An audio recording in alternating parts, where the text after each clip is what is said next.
peut-être encore une petite marge. Une marge de progression. Et peuvent, pourquoi pas, pleinement se révéler. Oui, qu'on est qu'à la fin du printemps. Cependant, il y a encore une marge de progression. Voilà. Il y a 2 points de moins quand même sur la pouliche d'André Fabre. Enfin, sur Vadlid, ce qui présente également Temple. André Fabre en quête donc d'une 12e victoire dans ce Prix de Royaumont. Si les chiffres de Stéphane sont bons, ils le sont. Irréprochable, les stats de Stéphane. C'est ma fête aujourd'hui. Allez, Adjayev, le numéro 1, entre dans sa boîte, bientôt rejointe par le numéro 3, Scheherazada, avec Andrea Tseni pour Roger Varian. Je ne vous citerai pas le nom de sa mère, parce que même si beaucoup m'envoient des textos, je ne ferai pas ça à l'antenne. Départ imminent pour cette 7e épreuve, le Prix de Royaumont, 2400.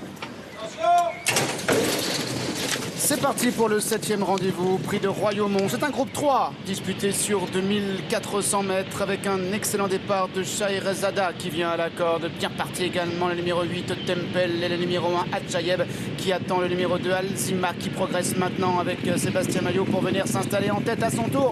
Alors que le numéro 6 Polara vient encore avec le numéro 4 Valid. Pour l'instant, il y a 2 concurrentes qui font bande à part. Le numéro 3 Scheherazada avec également le numéro 5 Meden Voyage, alors que l'on retrouve le gros des troupes emmené par le numéro 2 Alzima et le numéro 1 Adjayev, suivi notamment par le numéro 8 Temple et par le numéro 6 Polara, alors que le numéro 4 Valid se retrouve en dernière position. Meden Voyage qui est maintenant venu s'installer en tête, ayant à sa gauche et à l'extérieur le numéro 3 Scheherazada, ayant à sa droite et à la corde le numéro 2 Alzima, alors que l'As Adjayev est en 4e position, accompagné par le numéro 8 Temple qui vient encore avec le numéro 6 Polara. Polara qui est suivi par le numéro 4 Valid, accompagné toujours à l'arrière par le numéro 7 Contessa du Barry, monté par le jockey gagnant du prix du Jockey Club. Il s'agit de Stéphane Pasquier. Scheherazada a l'avantage, une longueur d'avance maintenant sur Alzima qui est dans son sillage, alors que l'on retrouve en 3e position le numéro 5 Meden Voyage, accompagné en 4e place par le numéro 1 Adjayev, alors qu'elles entrent bientôt dans le dernier tournant pour passer dans quelques instants devant le château de Chantilly. Polara est à la corde, Valid numéro 4 à son extérieur, Temple numéro 8 qui vient en dehors également devant le numéro 7 Contessa du Barry qui est en dernière position.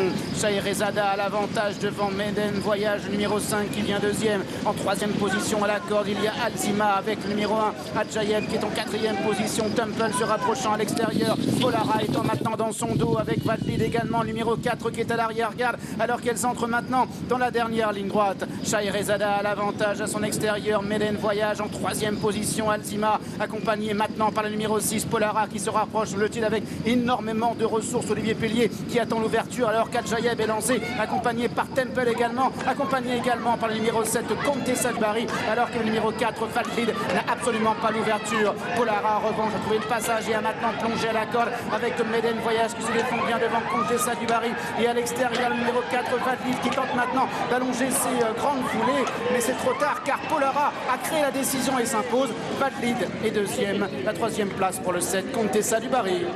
Les 2 pouliches qui n'étaient pas encore à bloc en termes de valeur, 2 pouliches assez peu expérimentées qui n'avaient couru qu'à 2 reprises, sont en 2 premières places. Numéro 6 Polara qui s'impose dans un beau style. À noter la belle fin de course à l'extérieur du numéro 4 Valid qui se classe 2e, et encore une victoire pour Olivier Pellier, l'entraînement de Francis Graffard et la casaque de Madame Smith qui est ici à l'honneur. Oui, facile succès. Olivier a dû patienter longtemps et la jument a... On revoit peut-être à la hausse ce Prix de Royaumont avec la victoire de Polara, très légèrement.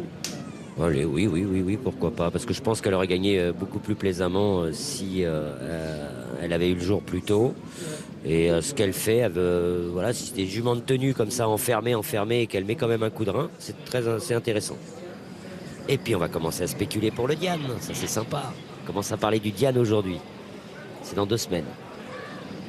En rappelant que Polara a été dominée par Shanaza, la pouliche d'Alain de Royer-Dupré dans le Prix de la Seine. La seconde n'est pas très heureuse non plus. Regardez la casaque jaune. Ouais, et derrière un rideau de chevaux, comme l'a dit Stéphane dans son direct. Elle va être pas le passage là. Ouais, les deux premières ont eu de mauvaises courses. Non, mais 2 pouliches en devenir. Oui, très intéressant. On va retrouver la lauréate dans un mois au départ du Madrais. C'est souvent la trajectoire pour la Bah, c'est bien, c'est bien. Oui, oui. Ça a mis un peu de suspense pour les preneurs de Polara et du jumelé. Avec 2 chevaux complètement enfermés à mes lignes droites. Non, c'est bien, puis voilà, ça donne du relief à ce qu'a pu réaliser Shahnaza la dernière fois. Tout à l'heure pour la 8e et dernière, le prix RMC. À tout à l'heure, un coup de 2. Aujourd'hui, donc, pour Olivier Pellier, un groupe 2. Et puis là, un groupe 3. Donc, avec Polara qui s'impose dans cette 7e épreuve, le prix de Royaumont. 6, 4, 7, 5 et As pour l'arrivée chiffrée de cette épreuve. Il nous reste encore une course à vivre du côté de Chantilly, handicap de catégorie. Ce sera encore pour les pouliches de 3 ans, mais cette fois sur la courte distance de 1400.